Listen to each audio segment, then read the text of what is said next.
Hare Krishna. Hare Krishna. Audible at the back? You are able to hear? If yes, say Hari Bol. Hari Bol. Sound is working.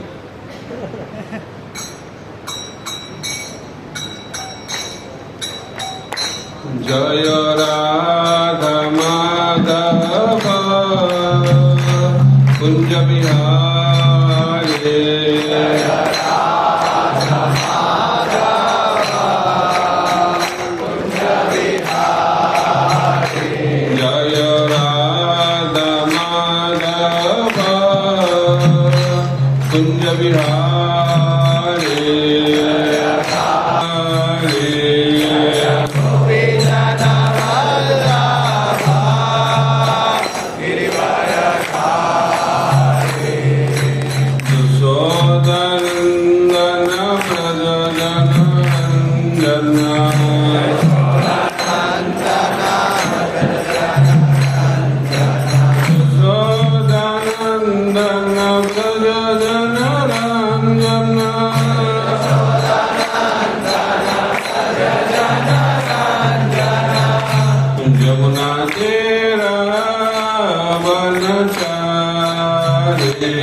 Shri Chaitanya Manobhishtam Sthapitam Jana Bhutale Swayam Rupa Kadamaiham Dadati Sha Padantikam Vandeham Sri Guru Sri Juta Padakamalam Sri Gurum Vaishnavansya Sri Rupam Sagrajatam Sahagana Raghunathan Nitantam Sajivam Sadaitam Savadhutam Parijana Sahitam Krishna Chaitanya Devam Sri Radha Krishna Padam Sahagana Lalita Sri Vishakhanitansya Namo Vishnu Padaya Krishna Prasthaya Bhutale Srimate Bhakti Vedanta Swami Namine Namaste Saraswati Deve Gauravani Pracharine Nirvishesha Shunnavadi Paschabda Rishatadine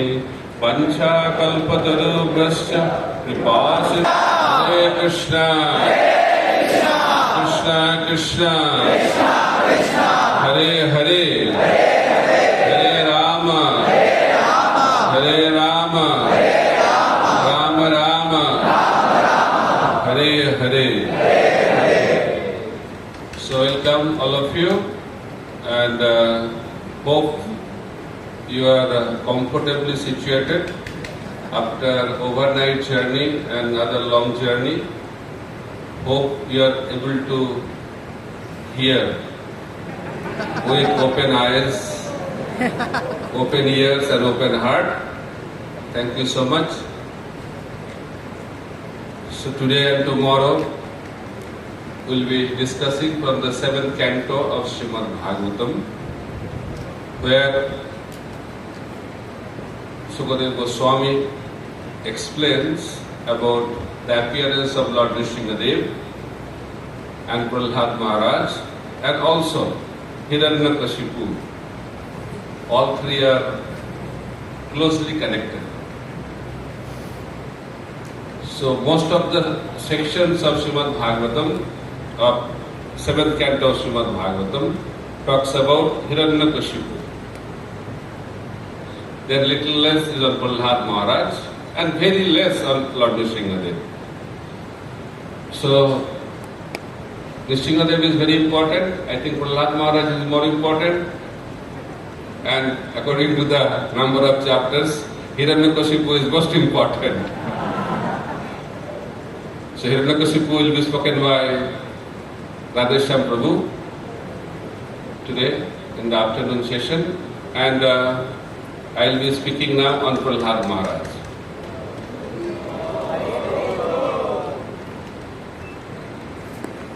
Rupa Goswami explains there are unlimited forms of the Supreme Personality of Godhead, but out of those, three are most prominent personalities of Godhead: Krishna, Rama and Nrsimha. Krishna says in Bhagavad Gita, Paritranaya sadhunan vinasaya cha dushkritam dharma samasthapanarthaya sambhavami yuge yuge. Lord comes in every yuga, but Nrsimhadev does not come in every yuga. He comes in Satya Yuga, but not every Satya Yuga. He comes once in a day of Brahma. And all of you know maybe that one day of Brahma is known as Kalpa, and one day of Brahma means 1000 Chaturjugas. And one Chaturjuga equals to 43,20,000 years. That is one Chaturjuga. And it rotates, and when it rotates for 1000 times, that becomes one day of Brahma. And one day of Brahma is known as one Kalpa. And Lord Nrsimhadev appears once in a day of Brahma. So the verse of Bhagavad Gita can be little modified for Nrsimhadev. Sambhavami kalpe kalpe, not yuge yuge. And same thing applies to Lord Rama. Lord Rama also does not appear in every yuga. He also appears once in a day of Brahma. In the same way, Krishna also appears once in a day of Brahma. So these are very special personalities. So we are very fortunate. We are in the dham of Lord Nrsimhadev, where Lord Nrsimhadev appeared. So one chapter is completely dedicated how Prahlad Maharaj was teaching or instructing his friends in his school. And that school is also here in this holy dham. So we'll recite one verse from Srimad Bhagavatam, 7th canto, chapter 6. Chapter is entitled Prahlad Instructs His Demoniac Schoolmates. Text number 1. So we'll chant this verse 3 times together, and after that I'll read the translation and purport, and based on that we'll discuss about Prahlad Maharaj's teachings. Shri Prahlad Uvacha Komara Acharet Pragya Harman Bhagavatan Iha Durlabam Manusam Janma Tat Api Adhrupam Arthadam. Shri Prahlad Uvacha Kaumara Acharet Pragya Harman Bhagavatan Iha Durlabam Manusam Janma Tat Api Adhrupam Arthadam. Shri Prahlad Uvacha Kaumara Acharet Pragya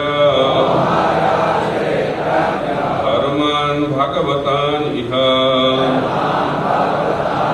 Durlabam Manusam Janma Tat Api Adhrupam Arthadam. Shri Prahlad Uvacha. Prahlad Maharaj said, Kaumara, in the tender age of childhood, Acharet, should practice. Pragya, one who is intelligent. Dharman, occupational duties. Bhagavatan, which are devotional service to the Supreme Personality of Godhead. Iha, in this life. Durlabam, very rarely obtained.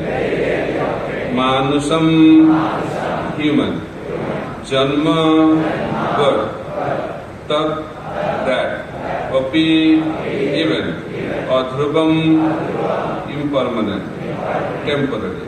Arthadam, full of meaning. Translation and purport by His Divine Grace, A.C. Bhakti Vedanta Swami Srila Prabhupada. Translation. Prahlad Maharaj said, one who is sufficiently intelligent should use the human form of body from the very beginning of life. In other words, from the tender age of childhood, to practice the activities of devotional service, giving up all other engagements. The human body is most rarely achieved, and although temporary like other bodies, it is meaningful because in human life one can perform devotional service. Even a slight amount of sincere devotional service can give one complete perfection. Purport. The whole purpose of Vedic civilization and of reading of the Vedas is to attain the perfect stage of devotional service in the human form of life. According to the Vedic system, therefore, from the very beginning of life, the brahmacharya system is introduced so that from one's very childhood, from the age of 5 years, one can practice modifying one's human activities so as to engage perfectly in devotional service. As confirmed in Bhagavad Gita, Salpamopiyasya dharmasya trayate maudavaya, even a little advancement on this path can protect one from the most dangerous type of fear. Modern civilization, not referring to the verdicts of Vedic literature, is so cruel to the members of human society that instead of teaching children to become brahmacharis, it teaches mothers to kill their children even in the womb on the plea of curbing the increase of population. And if by chance a child is saved, he is educated only for sense gratification. Gradually, throughout the entire world, human society is losing interest in perfection of life. Indeed, men are living like cats and dogs, spoiling the regulation of their human lives by actually preparing to transmigrate again to a degraded species among the 8,400,000 forms of life. The Krishna consciousness movement is anxious to serve human society by teaching people to perform devotional service which can save a human being from being degraded again to animal life. As already stated by Prahlad Maharaj, Bhagavata Dharma consists of Shravanam, Kirtanam, Vishnu, Smaranam, Padusevanam, Archanam, Vandanam, Dasyam, Shakkamatra Nivedanam. In all the schools, colleges and universities, at home, all children and youths should be taught to hear about the Supreme Personality of Godhead. In other words, they should be taught to hear the instruction of Bhagavad Gita, to put them into practice in their lives, and thus to become strong in devotional service, free from fear of being degraded to animal life. Following Bhagavad Dharma has been made extremely easy in this age of Kali.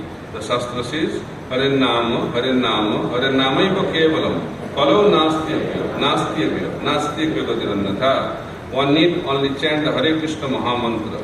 Everyone engaged in the practice of chanting the Hare Krishna Mahamantra will be completely cleansed from the core of his heart and be saved from the cycle of birth and death. Mukam karati vachalam panghulanghaite kiring jatripatamaham vande Sri Gurung Dinatarinam Paramananda Madhavam Sri Chaitanya Ishwaram. So Prahlad Maharaj is speaking to his school friends, not college friends. And Prahlad Maharaj was only 5 years old. He became the teacher. So generally, in order to become teacher, we have to become first trained as a student, then trained as a teacher, then one can become teacher. But Prahlad Maharaj, at the age of 5, was a teacher. How it is possible? That will be also discussed, because he got his training in a very wonderful school, and location of the school was the home of his mother. That was the school. And who was the teacher? Teacher was Narad Muni. What a beautiful combination. And Prahlad was hearing from Narad Muni in the womb. So he got that training in the womb. That's why he did not need any training after he was born. So devotional service can start at any time, even before we take this human form of body. So Prahlad Maharaj is starting the discussion, that this human form of life is very, very rare. Rarity. Unless we understand the rarity, we cannot give the importance of that. If something is very easily available, we don't give any importance. So this human form of life is very, very rare. That's why it should be given very much importance. So human form of life we get after a cycle. There are 8,400,000 species of life. And through this journey, we get this human form of life. That's why it's very, very rare. And why it is very, very important? Because in this form of life, we can change our destiny. Generally, in other species, we don't have any control over our destination. It's controlled by the nature's law. But human form of life is like a junction station where train can go in different directions. So in this human form of life, we can change our destination and we can perfect our life. The perfection of life can be obtained in this human form of life. That's why it is very, very rare. And how we can obtain the perfection? By performing Bhagavad Dharma. So human life becomes human life when we perform Dharma. Eating, sleeping, mating, defending are the activities of the material world. Ahara nidra bhai maithunang cha samanna netat pasubhi naranam dharma hitesam adhika vishesha dharmena hina pasubhi samanam. Eating, sleeping, mating and defending are the common activities, both for human beings and animals. But human beings can do something extra. What is that extra? Dharma. Human beings can perform dharma. And that distinguishes human beings from animals. But here Prahlad Maharaj is talking about something very, very special dharma, Bhagavata dharma. Krishna says in Bhagavad Gita why he comes into this world. Paritranaya sadhunam vinasaya cha duskritam dharma sanstapanarthaya sambhavami yuge yuge. He comes into this material world to perform three activities. Paritranaya sadhunam, to protect the saintly persons, sadhus. Vinasaya cha duskritam, to annihilate the miscreants or asuras. And to establish the principle of religion. Then at the end of Bhagavad Gita, Krishna says, Sarva dharman parityaja mamekam saranam braja aham tam sarva papebhya mokshashyami ma suchaha. Krishna says that give up all varieties of religion.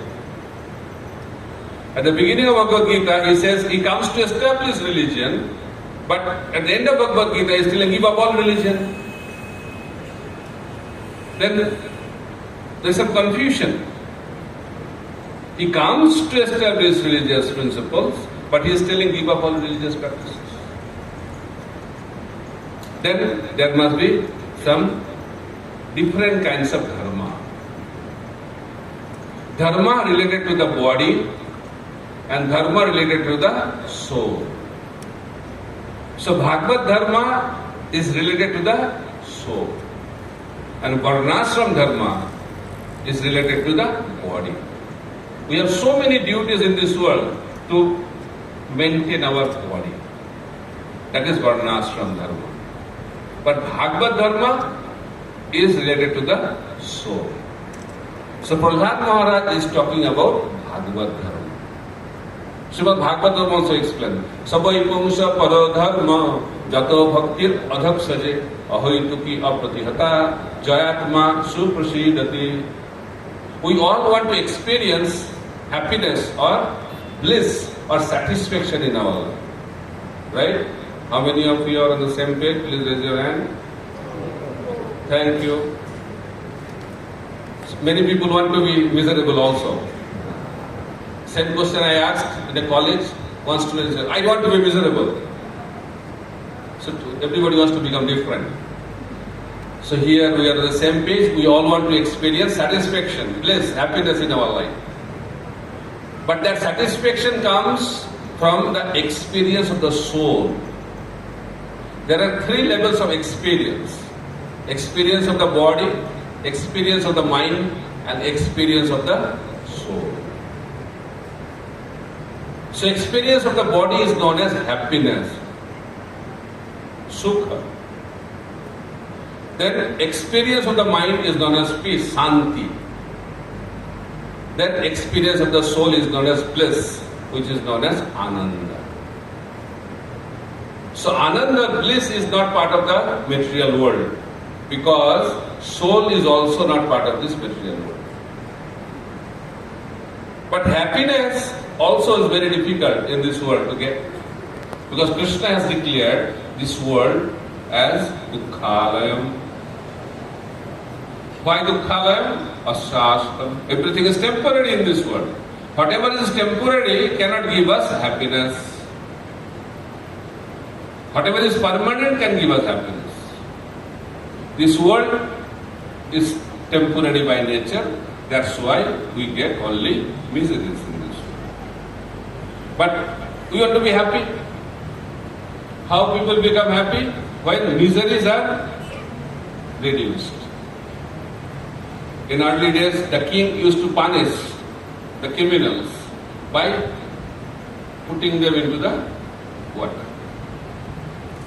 Sometimes they used to be choked up, breathing difficulties, then king used to get him out. Oh, very nice. That is the experience of happiness in this world. Student life. Why do you feel happy? Exams are over. Happy moment, right? But for how long? Till the results come out. Again anxiety, results comes out, then if it is good result, okay, good. Not good result, problem. Or either good or bad, after some time again study. It's not a happy moment, right? We don't like to study. That is the natural constitutional position of a student. We don't like to study. But we want to be happy. Some of you may know that one student from IIT wanted to commit suicide. Why? He became number 2 in his last semester. And in his life he never became number 2. And he thought, what is the use of my life? I became number 2. Better to commit suicide. He could not commit suicide because of problems. But he wanted to commit suicide. But there are students enjoying their lives, failing in subjects. No problem. We should try to learn art of happiness from them. One is frustrated and want to give up their life because he became number 2, and others are failing in subjects and enjoying their lives. So we have to understand there is some connection. So happiness does not come from something external. We think happiness comes from achievements. Achievements. That's why people are mad for achievements. I want to achieve something in my life. But achievement cannot give us happiness. Happiness is an experience within. That is the secret. So you have to experience it. There is nothing wrong to achieve something, but achievement is not connected with happiness. But we think happiness comes from success and success means achievements. So in that way, we are misdirected in this human form of life. So experience of the soul gives us the happiness.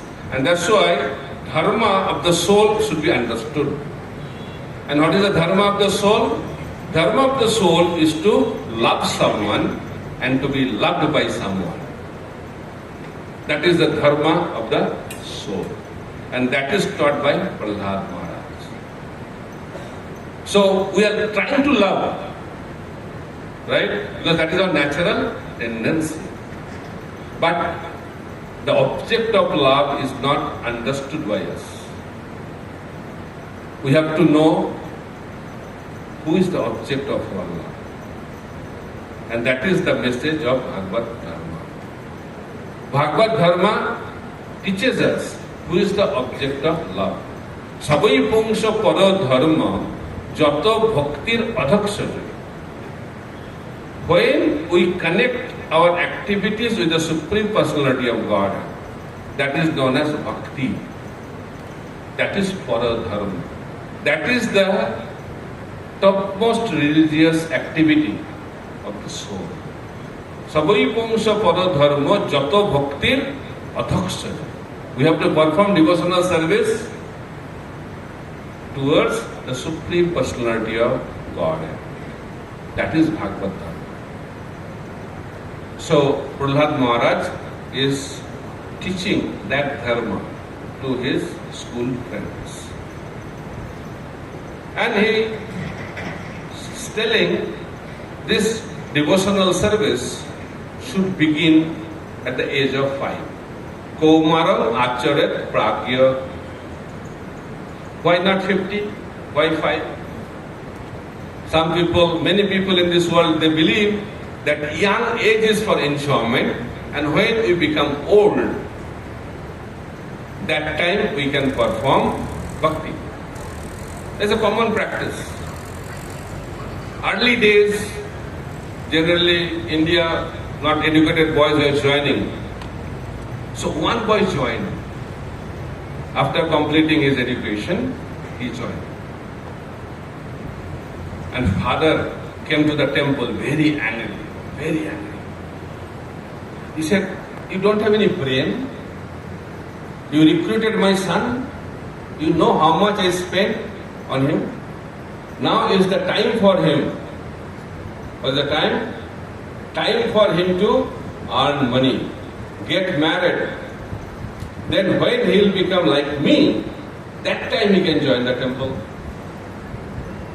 The devotee who was there listening to him, the father, he said, we never forced him to join. He joined voluntarily. He can go back, no problem. But I liked your idea. You gave the idea that when your son will become like you, that time he can join. So already you are having that age, now join. He said, "No, let me check. I have to check." You know who to check. So next day he came back. He said, no. You people are very dangerous. Let my son be in your temple, and I stay at my home. So this logic, people have logic, that we should do Bhagavad Dharma, we should do Bhakti at the age of minimum 50. After 50 you can start thinking about this. So old age is for Bhakti, young age is for enjoyment. What do you think? It's a good idea? No. But whole world believes it's a very good idea. I'll tell you a story. So that you can remember how we can perform Bhakti at the age of 50. More than 50, maybe 60s. So there's a businessman. He was a cloth merchant. and he earned a lot of money. And he had two sons. Two sons thought, oh, our father have done so much for me, for us. So why not do something for our father? So they arranged a nice sadhu to take their father on a pilgrimage. It's a common practice. At old age, people go for pilgrimages. So that sadhu agreed and he took their father for a pilgrimage. And there is no scarcity of places of pilgrimages in India. North India, South India, East India, West India, everywhere. This old businessman had a habit of talking. He loved to talk. So he thought, I got a good audience now. Whenever there was a chance of talking, this old businessman used to talk. What talk? Business talk. How to do this business, how to do that business, if you make profit, what to do with that, if you make a loss, what to do with that. So he was talking about business. Then sadhu started thinking that I came to talk about Krishna. I wanted to speak Krishna Katha, but there is no opportunity for Krishna Katha. Always business Katha is going on. And his sons entrusted me with the responsibility to change their father's life. But he will not change. But if I continue to stay with him, I will definitely change. I have to change my profession. If I stay for longer, then I have to start a business. So he wrote a letter to his sons that please take your father back. It is very dangerous for me because I may have to start a business. Then sons wrote back, no, you tried so much. Try for the last time. Give a last try. Sadhu thought, okay, no problem. So he thought, my medicines were not working, all my preaching tactics failed.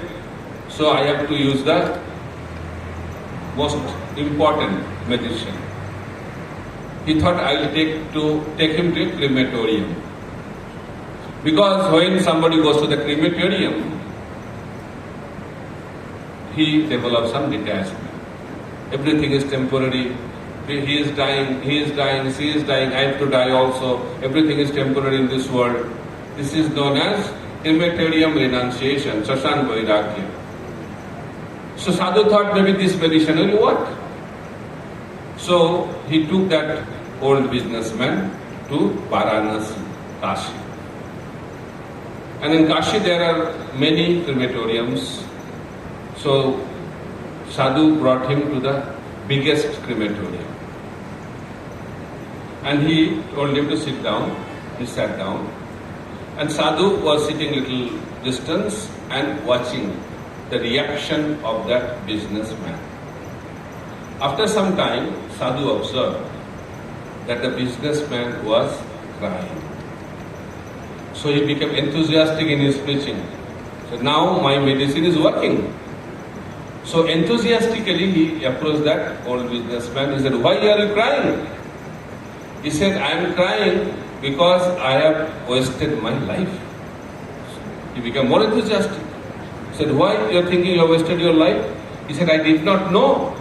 So many people are dying. I never knew that. So, really. And I did not know that so many people are burned together in one place.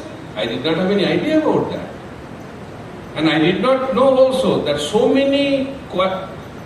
much wood is needed to burn these bodies. I thought there is demand of the clothes in the market. But after coming here, I realized that demand of wood is much more than the demand of clothes in the market. I did wrong business in my life. That's why I am lamenting that I have wasted my life. So that is bhakti at old age. Very difficult. So anything we want to do, we should do at early age. Prabhupada used to say, if you are green bamboo, it can bend. But if bamboo is very old, it is very difficult to bend. So childhood is a time of learning. Bhagavad Dharma is also a process of learning. It's not ritual. People think Dharma means rituals. But Prabhupada gave us, Narad Muni gave us, Prahlad Maharaj is teaching spiritual subject matter. When there is knowledge along with ritual, that becomes spiritual. So, Narad Muni gave the knowledge of Bhagavad Dharma to Prahlad Maharaj, and Prahlad Maharaj is teaching that Dharma to his school friends. And Prahlad Maharaj is telling, most of the people in this world are busy in sense enjoyment. That's why 96% of Vedas talk about karma, sense enjoyment, in a dharmic way. And Narad Muni said 50% of our time goes for sleeping. If we live for 100 years, 50 years for sleeping. Then childhood and boyhood 20 years, and old age another 20 years. So in that way, 70 years are gone. 50 years for sleeping, and another 20 years, 50% of 40 years is for childhood, boyhood activities and old age. And balance 30 years also, because they don't have any goal in life, they also waste that 30 years also. So in that way, the 30 years of life is also wasted. And in that way, human form of life is wasted. So Narad Muni taught Prahlad Maharaj that we should engage human form of life in Bhagavad Dharma. Same thing Prahlad Maharaj is teaching to his school friends. Then he is telling, because of sense enjoyment, we develop attachments. We are very attached in this world. Very attached. We are attached to our bodies, we are attached to our families, we are attached towards money. Three primary form of attachment. Because we are so much attached to the body, whatever body demands, we give, supply them. And body will never be satisfied. Because Bhagavad Gita explains, senses are like fire and sense objects are like butter. And if we give butter in the fire, fire will not say, oh, no, I don't need any more butter. More we give butter, fire will demand more. That is the scenario of sense enjoyment. It cannot be satisfied. By supplying sense objects, we cannot satisfy our senses.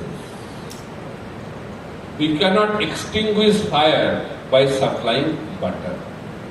How fire can be extinguished? By putting water. And that putting water is a process of Bhagavad Dharma. Our senses will be satisfied when we engage our senses in the service of the Lord. And that is the meaning of Bhakti. Sarva upadi vinirmuktam tatparatena nirmalam rishikena rishikesha sevanam bhaktir uchyate. What is the definition of Bhakti? We have to come out from the bodily designations. Sarva upadi vinirmuktam. We are having lot of designations. How many designations? Unlimited number of designations. Because we have unlimited number of desires. And we are traveling, we have been traveling in this material world in different species of life to fulfill our unlimited material desires. But we have to give up designations, material designations. That's why Prabhupada used to say, I am not this body, I am not this body. And the young boys and girls of America, they used to think, maybe Swamiji is not that body, but we are these bodies only. So they are not in a position to understand what does that mean. I am not this body, I am not this body. Prabhupada used to say also, if you want to be initiated by me, if you have to become my student, then you have to give up meat eating, intoxication, illicit sex and gambling. Then they used to ask Prabhupada, Swamiji, then what we will do? For them very difficult to understand. What are the activities beyond these four activities? So, activity of the soul is the subject matter of Bhagavad Dharma. That's why Sarva Upadhi Vinirmuktam Tatparatana Nirmalam Rishikena Rishikesha Savanam. When we engage our senses in the service of the Lord, who is the master of our senses, that is the definition of Bhakti. Very simple process. You don't have to give up anything. Bhagavad Dharma does not teach us to give up anything. We have to add Krishna in our life. Bhagavad Dharma, Krishna consciousness means adding Krishna in our life. Prabhupada used to give example that in this world everything is a zero. Everything is zero. I am a graduate from a prestigious college, 1-0. I became master degree holder, another 0. I became PhD, another 0. I am serving in a big company, another 0. I am the biggest personality, another 0. There are so many zeros and competition. That you have only 1 0, I have 2 0. It's like I have 3 0, I have 4 0. That is a competition in this world. Is there any difference between 1 0, 2 0, 3 0 and 4 0? 10 0, 100 0? It's all 0. Why? Because there is no one. And that one is Krishna. So when we add Krishna in our life, when 1 is there, 1 0 will become 10, then 2 0 will become 100, 3 0 will become 1000. Exponential growth in our life will take place. So you don't have to give up anything. We just have to add Krishna. What is the meaning of adding Krishna? Adding Krishna means we should perform our activities for the pleasure of the Lord. Narad Muni is telling human life should be dedicated to please the Supreme Personality of God. That is the meaning of Bhakti. Bhakti does not mean only activities. It is not the content, it is the intent of the activity that is very, very important. In this world, we have different levels of motivations according to our modes. Mode of ignorance, mode of passion, mode of goodness and pure goodness. When someone is situated in the mode of ignorance, he is motivated by fear. Ignorance means fear. Avidya, ignorance, that is the cause of fear. We are fearful in this world. Why? Because we don't know. We are fearful of death. Why? Because we don't know what is death. And we also don't know what's going to happen after death. That's why we are very, very fearful. We also don't know what's going to happen after some time. Why we are fearful of exams? Because we don't know the question paper. If question paper is given to you, day before the exam you will be fearful. You will be celebrating the exam. Because you don't know. Because you don't know, that's why you are fearful. Why you are fearful of results coming out? Because you don't know the results. If I know I became the topper, the result will be very blissful experience in our life. Because we don't know, that's why you are fearful. And we do activities out of fear. Students go to the college, school out of fear, because if they don't study, they will not get a degree, and if they don't get degree, they will not get the job, out of fear. Even people do dharma out of fear. There are two friends. One friend was following dharma, other friend was atheist, Nastic. So Astic friend went to the house of the Nastic friend, and he saw that Nastic friend is also worshipping the Lord in his house. There is a temple in his house. He said, you always claim that you are a Nastic, but you are worshipping the Lord. Why? You are telling lies to us. He said, no, I am Nastic, but I have a fear. In case he is there. What's the problem? Moving some other thing. If he is there, he will be pleased. It's out of fear. That is ignorance. Then passion. Passion, what is the motivation? What I will get. What I will get. Material profit. And that is the motivation of most of the people in this age of Kali. We are studying. Why? Not to get knowledge. Why you are studying? To get a paper. What paper? Certificate. And why you need that paper? To get another paper, appointment letter. And why you need appointment letter? To get another paper, currency notes. All paper. So that is the motivation. What I will get. What I will get. Right or wrong? So that is mode of passion. Arjuna did not want to fight at the beginning. Why? He was giving some wonderful logic. And what was the logic? He was thinking, if I become victorious, nobody will be there to celebrate my victory. Because everybody will be killed. And if I lose, I will be killed. So there is nothing, whether I become victorious or I become loser. Then why to fight? That was the logic of Arjuna. And what was the main motivation? What I will get. That's mode of passion argument. Then he understood that he made a mistake. He surrendered. Then when he surrendered, he came to the platform of goodness. So, qualification to understand Bhagavad Dharma, we have to come to the platform of mode of goodness. Who are in the mode of goodness can understand Bhagavad Gita. That is the platform qualification of a student of Bhagavad Dharma. So what is the motivation in goodness? Out of duty. Krishna told Arjuna, you are a Kshatriya. It is your dharma to fight. Whether you like it or don't like it, you have to fight. Because wherever you will be, you will fight. Because he gave a proposal that I will become a Brahmana. And I will live my life based on begging. Because Brahmana lives on charity. Brahmana does not work. Brahmana does not fight. Brahmana lives on charity. And Kshatriya lives on collecting taxes. He commands. And Arjuna gave a proposal that I will give up that profession and go to the forest and beg.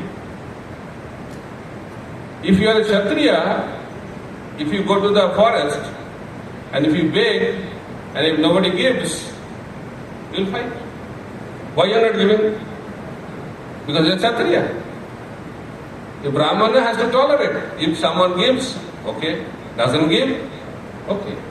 Kshatriya, if he does not give, he will start fighting. If Kshatriya goes to the altar, problem.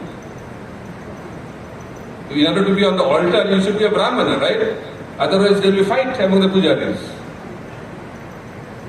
So, qualification to be on the altar should be, you should be in the mode of goodness. Kshatriya goes to the altar, he will start fighting there. So, motivation at the level of goodness is performing our duty. Duty is the motivational factor. Then, pure goodness. What is the purpose of, what is the motivation behind pure goodness? Love. Arjuna fought the battle of Kurukshetra out of love for Krishna. That's why Arjuna's fighting in the battlefield of Kurukshetra is a pure devotional service. It is Bhagavad Dharma. Why? He fought for the pleasure of the Supreme Personality of God. So, purpose of our life, purpose of Bhagavad Dharma Purpose of human form of life is to perform activities for the pleasure of the Supreme Personality of God. If that purpose is not clear, if we are not performing our activities for that purpose, externally we may be performing our Bhagavad Dharma, but it is not really a Bhagavad Dharma. Motivation behind the activity is very, very important. It looks like same. Someone is chanting. Why is chanting? Out of fear maybe is chanting. If I don't chant, I may have reactions. So one person came, oh, I got a job but I am not getting promotion. And devotee advised him, chant Hare Krishna. 16 rounds. He started chanting. And when he started chanting 60 rounds, he got promotion. He was very happy. Oh, Lord is very merciful. Holy name is really working. He started thinking, why 16 rounds? I should start 32 rounds. Then I'll get double promotion. He started 32 rounds, he lost the job. Then he started thinking, why to chant the holy name? This is passion. But those who are in the mode of goodness, whether job is there, job is not there, whether he is getting promotion or not getting promotion, he will keep on performing his dharma.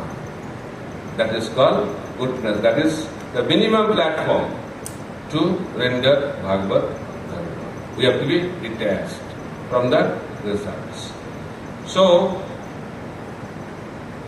Prahlad Maharaj is teaching his classmates that we should perform Bhagavad Dharma at the age of 5, and the purpose should be to please the Supreme Personality of God. And he concludes by telling that I learned this Dharma, Bhagavad Dharma, from Narad Muni. It is very, very difficult to understand the knowledge of Bhagavad Dharma until someone receives the mercy of a pure devotee. This is the most important point. In this world, we can get knowledge, education by our own endeavor. Because knowledge in this world is all about information. But spiritual life, Bhagavad Dharma, is about transformation. And transformation will take place only by the mercy of a great devotee. Heart cannot change by our own endeavor only. Heart cannot change by knowledge. Heart cannot change by information. Heart will change only by devotion. And that devotion will come by the mercy of a pure devotee. So Prahlad Maharaj became pure devotee by the mercy of Narad Muni. There are 3 levels of knowledge: acquired knowledge, realized knowledge, and revealed knowledge. Ramananda Rai and Mahaprabhu met in South India at the bank of Godavari, Kabul. And Mahaprabhu asked the question, Prabhu kahe kon vidya, vidya madhya sar, Rai kahe Krishna bhakti bina, vidya nahi yaar. Mahaprabhu asked, what is the essence of all education? Ramananda Rai said, Krishna bhakti is the essence of all education. People get confused. What is the connection between Krishna bhakti and education? Prabhupada writes 4 levels of education. Material education, Jara Vidya. Then spiritual education, Brahma Vidya. Then Vishnu Bhakti. Then ultimately Krishna Bhakti. 4 levels. So Krishna Bhakti, why it is talked about education? Because education should take us to the higher destination. We should be promoted in our destination.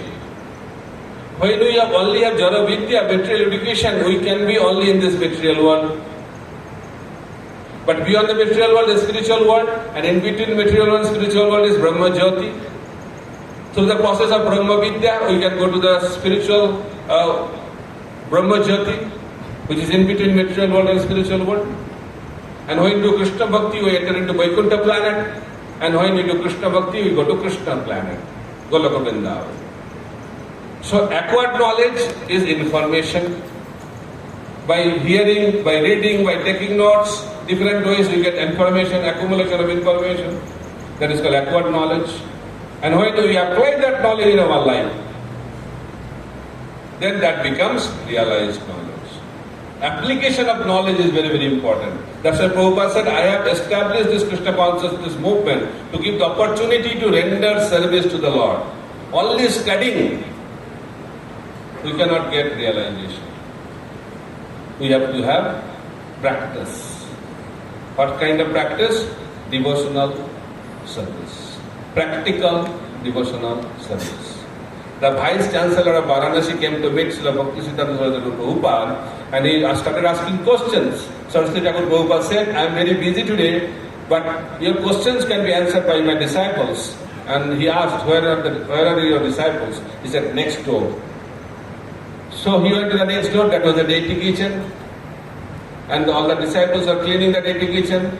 And he told that your Gurudev sent me to you to answer my question. Okay, we will answer your question. But some devotees did not turn up today.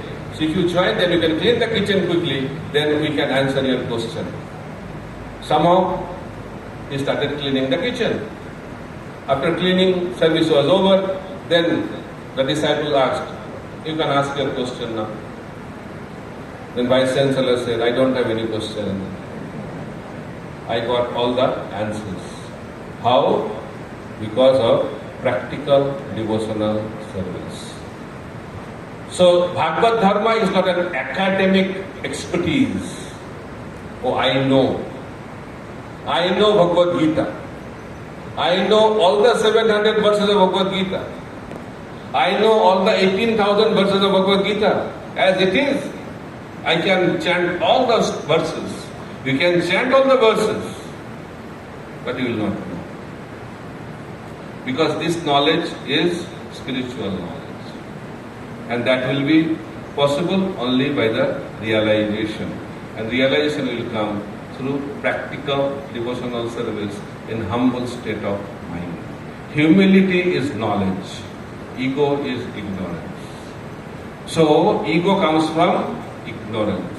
And humility comes from knowledge. Vidya vinaya sampanne brahmane gopi hastini suni chaiva sapakecha pandita samadarshina. What is the symptom of knowledge? What is the symptom of education? How can I identify? We can identify he is educated. Vidya vinaya sampanne. He is very humble. Who is knowledgeable, he will be very humble. But in this world, those who are educated, ego increases. Degree increases, ego increases. Lines on the visiting card increases. I have this degree, that degree, I had this position, I will have this position, I am having this position. We are too much into this because that is avidya. That is material education. But real education makes us humble. Those trees having fruits, they are grounded. And those who do not have fruits, very tall. People come into the temple also like this, looking like this, never bend down. So when you enter into the temple, austerity of the body means bow down. That is austerity of the body, Bhagavad Gita explains. That's why in South India, temple doors are very low. You have to bend. That is the science of entering into temple. You have to learn to bow down. That is called practice. So when you practice it, then slowly realization will come. That's why seva. If only study, no seva, no realization will come. It will remain as information only. And we'll keep on asking question. I have a question. I have a question. You'll keep on asking question and hearing the answer and answer the same question. Because no realization. So realization will come when we practice. Then the devotional service. Apply that information in our practical life. Then realization will come. And when realization will become complete, then it will become revealed knowledge. Vyasadeva saw and wrote Srimad Bhagavatam. Valmiki Muni saw the pastimes of Lord Ram, what already happened, what's happening, and what's going to happen. Brahmaji saw and composed Brahma Samhita. These are the examples of revealed knowledge. Prabhupada used to read his own books. And devotees used to ask, Prabhupada, you wrote these books, why you are reading, studying? He said, I never wrote these books. It was all dictated by Krishna. So Bhaktivedanta purports, the books written by Srila Prabhupada are also the examples of revealed knowledge. So therefore, revelation is a perfection. Revelation means we can see the absolute truth. We can see the spiritual world. That is the level of revelation. And when we have that level, then we are liberated. And that is the perfection of Bhagavad Dharma. So sadhana, then siddhi.